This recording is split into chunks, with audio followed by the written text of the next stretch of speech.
ഇസ്രായേലിന് ഇത് തിരിച്ചടികളുടെ കാലമാണെന്ന് തോന്നുന്നു. ലെബനനിൽ കരയാക്രമണം തുടങ്ങിയെങ്കിലും ഇസ്രായേലി ഡിഫൻസ് ഫോഴ്സിന്റെ സൈനികർ മരിച്ചു വീഴുന്നു. ലെബനൻ ആക്രമണം തുടരുന്നതിനിടെ ഇറാൻ ഇസ്രായേൽ ലക്ഷ്യമാക്കി മിസൈലുകൾ പായിച്ചു. 200ഓളം മിസൈലുകളാണ് ഇസ്രായേൽ നഗരങ്ങൾ ലക്ഷ്യമാക്കി പാഞ്ഞത്.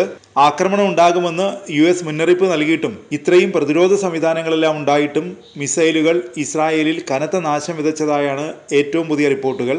ഇറാൻ ആക്രമണത്തിൽ മൊസാദ് ആസ്ഥാനത്തിന് തൊട്ടടുത്ത് രൂപപ്പെട്ട അഗാധ ഗർത്തത്തിന്റെ ദൃശ്യങ്ങൾ കഴിഞ്ഞ ദിവസം പുറത്തുവിട്ടിരുന്നു. ഇസ്രായേലിലെ തന്ത്രപ്രധാന സൈനിക താവളങ്ങളിലൊന്നായ നെവാറ്റിൻ എയർബേസിലും മിസൈൽ കനത്ത നാശം വിതച്ചതായാണ് ഏറ്റവും പുതിയ റിപ്പോർട്ടുകൾ പറയുന്നത്.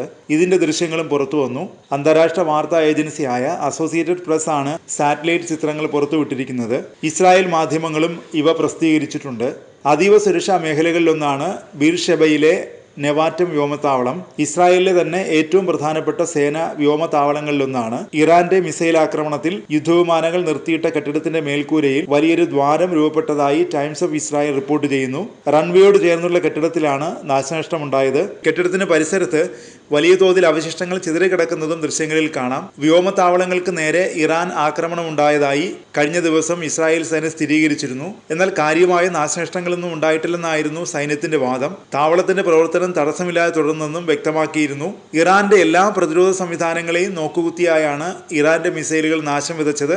അതിന്റെ ഭീതിയിലാണ് ഇസ്രായേൽ. അതിനിടയിലാണ് നെതന്യാഹുവിന്റെ ഒരു വീഡിയോ ശ്രദ്ധ നേടുന്നത്. ലെബനൻ കരയാക്രമണത്തിൽ IDF സേനാംഗങ്ങൾ കൊല്ലപ്പെട്ടതിനെ കുറിച്ച് പ്രതികരിക്കുകയായിരുന്നു നെതന്യാഹു. ഒക്ടോബർ 2-നാണ് നെതന്യാഹു ഈ വീഡിയോ സന്ദേശം നൽകിയിരിക്കുന്നത്. ഇറാൻ കഠിനമായ യുദ്ധത്തിന് നടുക്കാണെന്നാണ് വീഡിയോയിൽ നെതന്യാഹു പറയുന്നത്.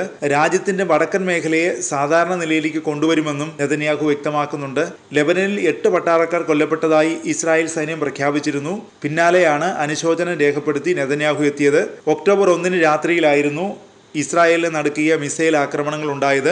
തന്ത്രപ്രധാന കേന്ദ്രങ്ങൾ ലക്ഷ്യമിട്ടാണ് ഇറാനിൽ നിന്ന് മിസൈലുകൾ വർഷിച്ചത്. 200ഓളം ബാലിസ്റ്റിക് മിസൈലുകളാണ് ഇസ്രായേലിനെ ലക്ഷ്യമിട്ട് ഇറാൻ വിക്ഷേപിച്ചത്.